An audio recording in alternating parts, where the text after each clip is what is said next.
Buenos días amigos, bienvenidos a Iglesia Navarra, el informativo, el programa que quiere traer a vuestras casas las realidades de nuestra Iglesia diocesana. Adentrados ya en la Cuaresma, en el tercer domingo de Cuaresma, tiempo santo de la misericordia, dentro del año jubilar, preparándonos y convirtiéndonos para celebrar un año más la Pascua, la celebración de los misterios de la muerte y resurrección del Señor. Hoy en nuestro programa vamos a ahondar sobre un libro de un autor especial para nuestra diócesis, para todos nosotros. Nos acompaña nuestro arzobispo emérito, el cardenal don Fernando Sebastián. Buenos días, don Fernando. Hola, buenos días.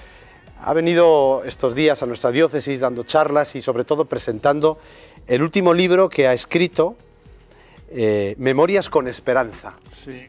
Y bueno, ¿cómo surgió la idea de escribir un libro de las memorias? Pues surgió un poco forzadamente porque varios amigos llevaban unos cuantos años insistiéndome en la conveniencia de que yo pusiera por escrito mis recuerdos de lo que yo pude ver y conocer, sobre todo en los años del posconcilio y de la transición. El argumento que me daban era que se estaba perdiendo la memoria de lo que la Iglesia española había podido aportar a la transición pacífica de nuestro país, de la cual yo había sido de alguna manera un testigo cercano desde la Iglesia, y que convenía que esas cosas no se olvidaran. Yo me resistía por varias razones. Yo no he guardado documentos ni datos de lo que he ido haciendo a lo largo de la vida, porque me parecía que no tenía mucha importancia. Por otra parte, pues tenía yo cierta dificultad en hablar de mí mismo, pero por fin, bueno, vinieron dos amigos cercanos a visitarme a Málaga, y en una tarde de paseo me dieron una auténtica paliza, de tal manera que me convencieron de que yo tenía como un deber de dejar testimonio de lo que yo había visto acerca del comportamiento de la Iglesia durante los años de la transición. Y eso fue lo que me decidió hacerlo. Básicamente dos razones. Primero, dejar constancia del comportamiento que a mí me parece ejemplar de la Iglesia española durante los años de la transición, y clarificar también algunas imágenes un poco falseadas de lo que fue ese gran obispo y gran cardenal don Vicente Enrique Tarancón, con el cual creo yo que estamos en deuda no solo los católicos, sino todos los españoles. El título es muy sugerente porque creo que habla de un poco del objetivo de este libro, suscitar esperanza, ¿no? Memorias con esperanza. Sí, por supuesto.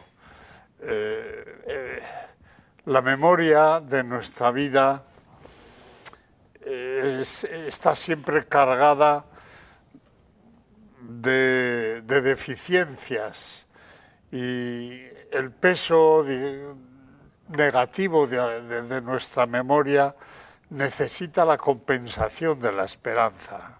Nuestra vida, vista sin la confianza en Dios, siempre resulta una vida un poco fracasada.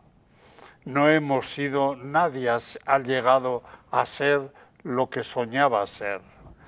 En cambio, cuando nuestra vida la presentamos en la presencia de un Dios amable, misericordioso, nuestra vida se transforma porque brota la esperanza. La esperanza conserva la memoria, compensa la memoria. Qué bonito.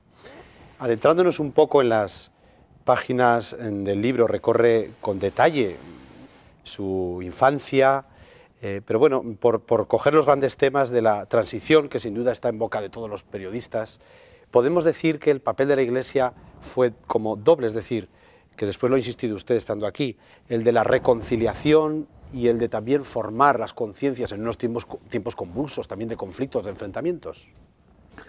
Bueno, al hablar de la historia española no podemos separar, yo creo, lo que fue la aportación del Concilio Vaticano II y nuestra transición política. El Concilio Vaticano II clarificó en muchos puntos importantes la conciencia de los católicos y sobre todo nos enseñó a vivir en libertad en un Estado libre. Eso nos vino muy bien a los católicos españoles para prever cómo tendríamos que configurar nuestra nueva situación en la nueva sociedad española una vez que se cumpliesen, como entonces se decía, las previsiones sucesorias. Es decir, el Concilio Vaticano II clarificó nuestro futuro. Y ciertamente, con la voluntad sincera de ser fieles a las enseñanzas del concilio, la Iglesia española tenía una misión muy concreta. Primera, la reconciliación de los españoles. Durante todos los años del franquismo se había mantenido de alguna manera, hasta jurídicamente, la diferencia entre vencedores y vencidos, para que hubiera verdaderamente una reconciliación y una pacificación verdadera, profunda de la sociedad española. Hacía falta un perdón personal, perdón institucional, perdón social y hasta perdón político. Y luego hacía falta, como consecuencia o como condición, el reconocimiento universal de los derechos políticos de todos los ciudadanos, sin diferencias de vencedores, vencidos, blancos ni negros, derechas ni izquierdas, todos ciudadanos con el reconocimiento de los mismos derechos políticos para todos. Eso lo favoreció la Iglesia, no por razones políticas. La Iglesia era muy consciente de que nosotros no teníamos ninguna autoridad para intervenir en las negociaciones políticas, sino desde el punto de vista moral. Eso era un imperativo moral para todos los católicos españoles y para todos los ciudadanos que de verdad quisieran construir un futuro pacífico y abierto, progresista para nuestro país. Y en ese empeño se apostó la Iglesia española, muchas veces con el enfado de algunos miembros de la propia Iglesia y con la no comprensión de otros sectores también eclesiásticos, pero desde aquí, sobre todo por el liderazgo de don Vicente y Enrique y Tarancón, veíamos muy claro que en aquel momento esa era nuestra misión. Y esa era la gran aportación que la Iglesia podía y debía hacer para el bien de los españoles. Luego, en la mente de don Vicente había también una preocupación pastoral y misionera. Él decía siempre, nosotros debemos actuar de tal manera que podamos anunciar el Evangelio creíblemente a los españoles de izquierdas. La Iglesia no puede estar enfeudada en un sector de la sociedad española. No es de las derechas ni es de las izquierdas. Es de toda la gente de buena voluntad que quiera escuchar el mensaje de Jesús. Claro. De ahí deduzco que en torno a la figura de don Vicente Enrique y Tarancón es una figura, era un pastor preocupado por el bien de la Iglesia en España y por la evangelización. Digo porque recuerdo alguna serie que salió en televisión, claro, los perfiles eran más políticos que de pastor. Exactamente, yo también vi aquella serie, que era una serie amable, que intentaba tratar bien a don Vicente, pero desfiguraba su figura, porque lo presentaba como un personaje político. Y él nunca actuó con una sensibilidad ni con una estrategia política, sino que actuó con una estrategia de pastor, de obispo, de cristiano, yo diría, y hasta de un ciudadano leal que se preocupa del bien de su país. Él sufrió vivamente. Él pasó la guerra civil en la zona nacional, porque estaba fuera de Valencia cuando empezó la guerra, estaba en La Coruña. Pero la vivió muy dramáticamente, porque en Valencia pues fusilaron a buena parte de su propio curso. Pasó mucho tiempo sin tener noticias de su familia. Total que él, ya en sus tiempos de juventud, en aquellos años de la guerra, hizo como un voto personal delante de Dios de trabajar para que nunca más en España se produjeran conflictos entre los propios españoles. Y para eso era muy importante que la Iglesia fomentara un espíritu de perdón y de reconciliación, y fomentara en lo posible el reconocimiento de los derechos civiles de todos los españoles. Pero lo hacía no por razones ni con métodos políticos, insisto, sino por razones morales, razones religiosas, razones de Iglesia y hasta razones evangelizadoras. La Iglesia española tiene que ser capaz de dirigirse francamente, amablemente a todos los españoles por encima de todas las diferencias políticas, cosa que no hemos logrado del todo, por supuesto. Sí. Muy bien, vamos a ver ahora un pequeño vídeo del reciente viaje del Papa Francisco a México. Se dirigió a los obispos de México y les dijo este mensaje. Vamos a escucharlo. Campanas de la Catedral de la Asunción y un paseo en papamóvil entre las 80.000 personas reunidas en la Plaza de la Constitución, una de las más grandes del mundo, introdujo el encuentro del Papa Francisco con los obispos de México. Después de un largo momento de oración en el altar del perdón, el pontífice pronunció un discurso denso y programático a partir de la mirada de la morenita, que nos enseña que la única fuerza capaz de conquistar los corazones de los hombres es la ternura de Dios. Con paso delicado, el Papa pidió a todos que no se pierda tiempo y energía en cosas secundarias, en los chismes, las intrigas, sino inclinarse, dijo, con amor materno sobre las muchas heridas del hombre contemporáneo y denunciar con coraje realidades como la del tráfico de drogas. La proporción del fenómeno, la complejidad de sus causas, la inmensidad de su extensión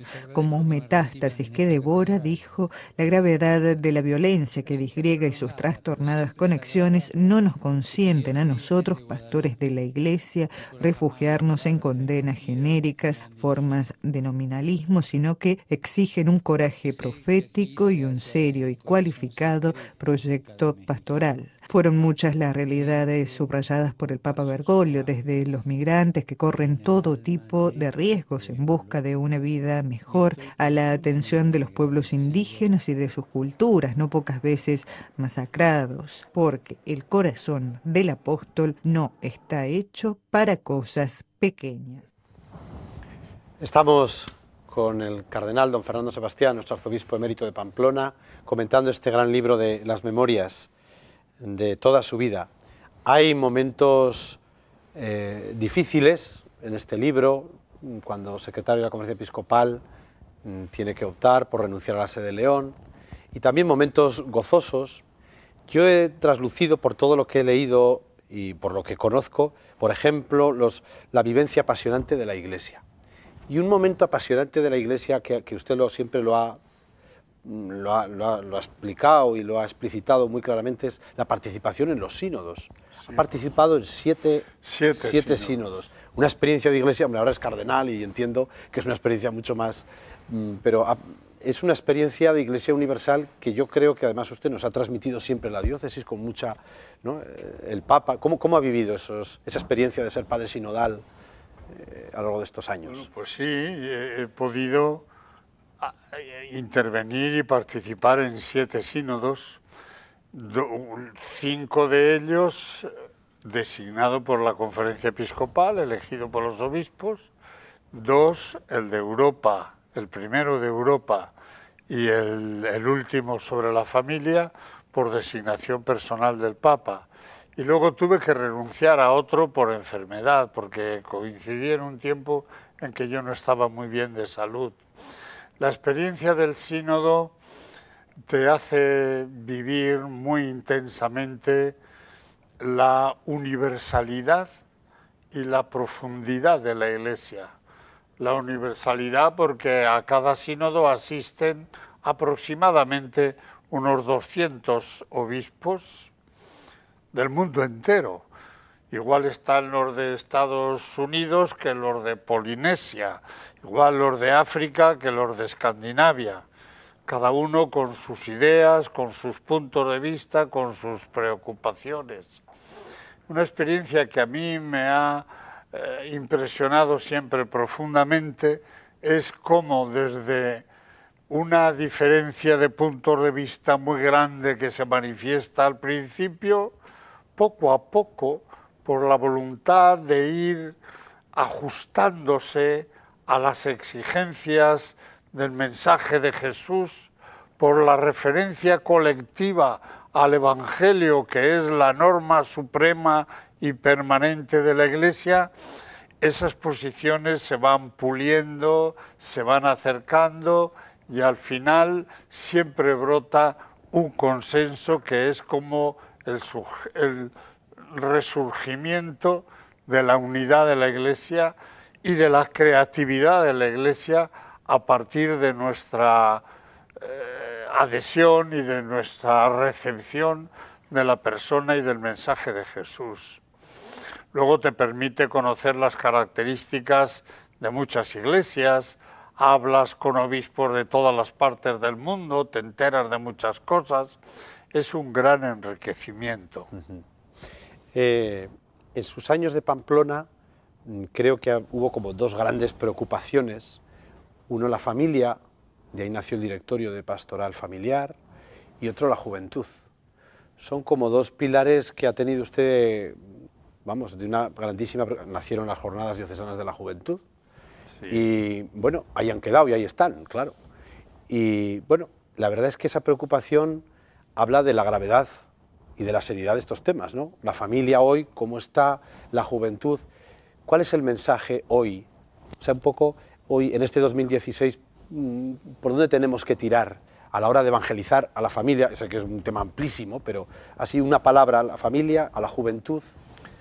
Bueno, yo tuve la suerte de poder asistir primero al consistorio de cardenales, en donde se presentó la ponencia del cardenal Casper, que fue el primer fogonazo, digamos, de atención en torno al tema de la familia durante el pontificado del Papa Francisco, porque ya en 1980, me parece, ya Juan Pablo II convocó otro sínodo sobre la familia, del cual surgió la exhortación apostólica de la Familiaris Consortio, donde tenemos un buen arsenal y un buen punto de partida.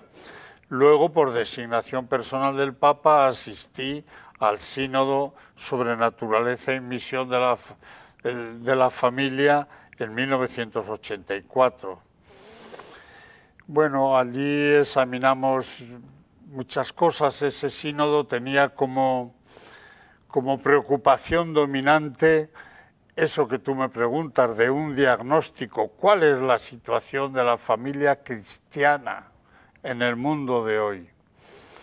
Claro, del diagnóstico, quieras que no, surgen también opiniones y sugerencias para el tratamiento y la ayuda que puedan hacer desde el corazón de la Iglesia hacia las familias, ¿no? No solamente por el bien de la Iglesia, sino por el bien de la sociedad entera y de las personas.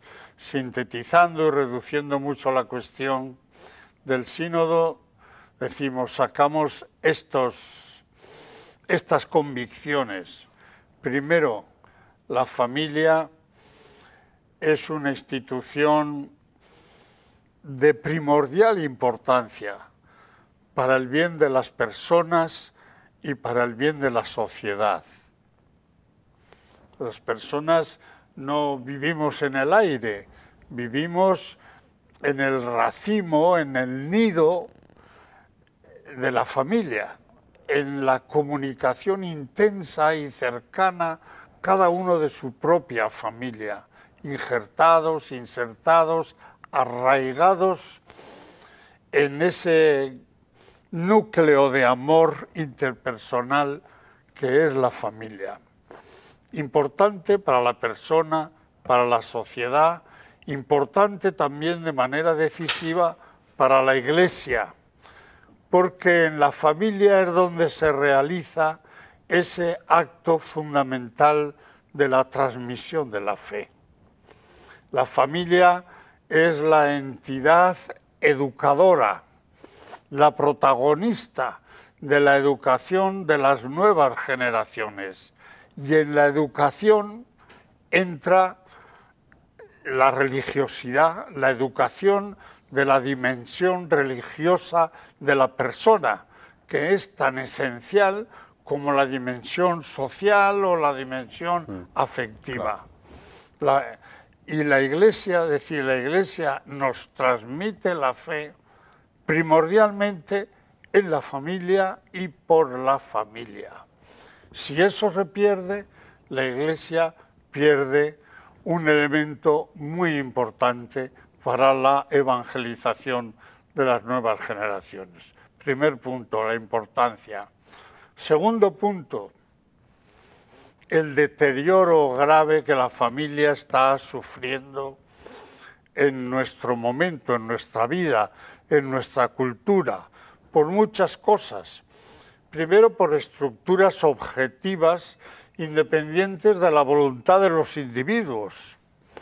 Los horarios, las imposiciones, las agresiones que vienen de fuera, muchas veces de distintos ambientes. Segundo, por las ideologías que exaltan el subjetivismo, el relativismo, el egoísmo, que son enemigos de la realidad familiar. Y más profundamente por la secularización, es decir, la pérdida de la relación con Dios, que es la que da el carácter definitivo a la vida del hombre. Sin contar con Dios no puede haber compromisos definitivos en el corazón humano. El poner a Dios por testigo consolida y purifica y eterniza el amor entre los cónyuges, que es el terreno firme del crecimiento de la familia. Tercer lugar, si la familia es muy importante, si la familia en nuestro tiempo está sufriendo un grave deterioro, ¿qué podemos hacer nosotros en favor de la familia? Sobre todo, evangelizar, devolver, ayudar a los contrayentes, a los que se casan, a descubrir a Cristo y a Dios creador como testigos y fuentes que alimentan la autenticidad y la fortaleza, el vigor de su amor. En definitiva, ¿qué podemos hacer en favor de la familia? Evangelizar.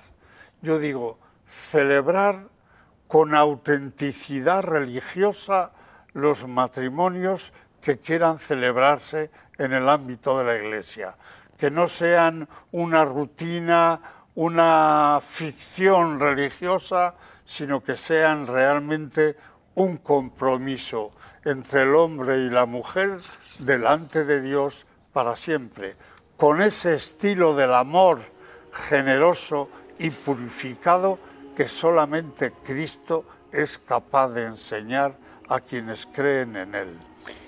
Muy bien, don Fernando, pues se nos acaba el tiempo, estaríamos toda la mañana hablando y Muy escuchándole, a gusto, porque da gusto escucharle, pero le podemos leer.